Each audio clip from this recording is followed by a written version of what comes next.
You may have heard that eating a colorful diet is healthy for you, and today we're going to learn about phytochemicals. And these are a bunch of different compounds besides vitamins and minerals in plants that give plants color. They do a whole bunch of things, and they give plants a whole new nutritional value that you were probably unaware of before. So we have vitamins and minerals, like I said, and then we have a bunch of other little weird compounds, and they call these phytochemicals. So these are antioxidants, they are polyphenols, they're flavonoids, and a lot of these give plants their color. They have other properties as well. So for instance, a lot of these are involved in a plant's immune system.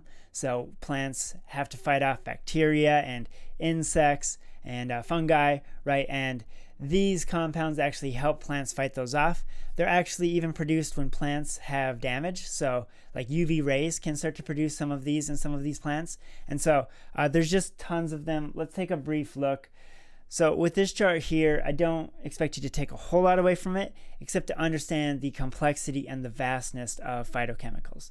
So here we have sources of phytochemicals, and it's basically going to be anything that grows out of the ground. So we got grains, vegetables, legumes, you got tea up here, herbs and spices, you get the idea. So in the middle here, we have a bunch of different classes of phytochemicals. So there's flavonoids, so you see flavonols, flavonones here.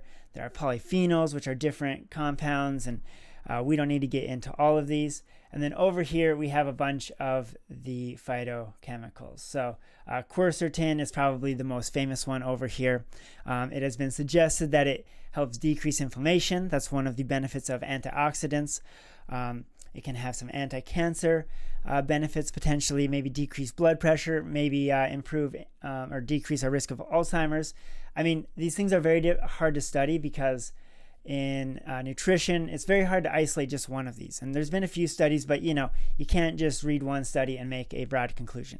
But what appears to be the case is the more variety we have of these and the more color we have in our diet, the better off we're going to be. I mean, some of these feed your gut bacteria. They also boost your immune system, particularly your gut immune health. So like the benefits, it's very hard to determine exactly what they are and how great they are. But this is why I like to get my nutrition and my vitamins and minerals from fruits and vegetables and nuts and seeds and so on, and beans. And this is because there's all these other chemicals that multivitamins don't have. And all of these things, they interact differently with each other. So like some of these might impact how vitamins or minerals are absorbed. We also have fiber in plants. So when you're eating plants, you're just getting all this nutrition, right? The vitamins, the minerals, the phytochemicals, the fiber.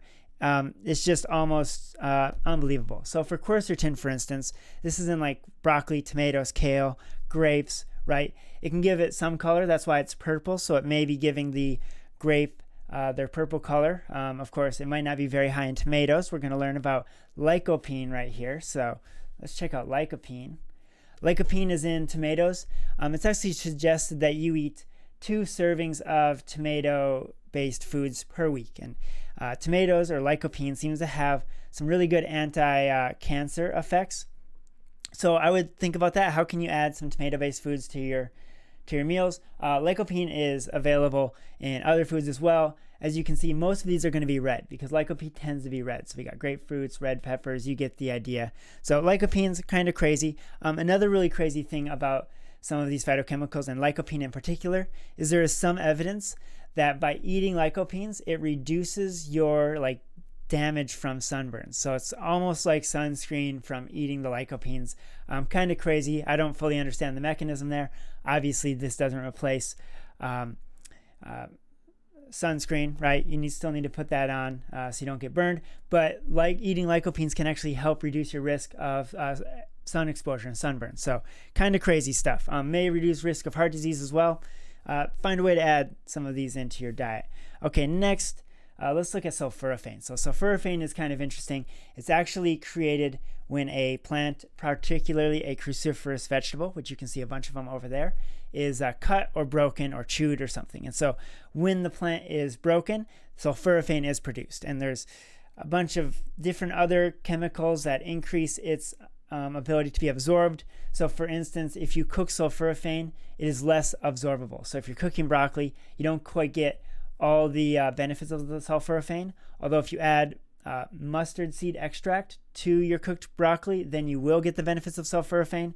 These things are very complex, and so the way I like to think about them is, don't worry about whether you're cooking your vegetables or not cooking your vegetables or what colors you're eating. Have a wide variety. Try and eat all the colors if you can.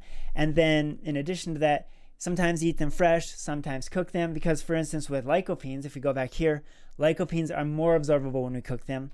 Sulforaphanes are more absorbable when we don't cook them. So this stuff gets very complex, and if you try to maximize everything, you're going to probably lose your mind. So just try to eat a diet with a wide variety of fruits and vegetables, wide variety of colors, change up how you cook things.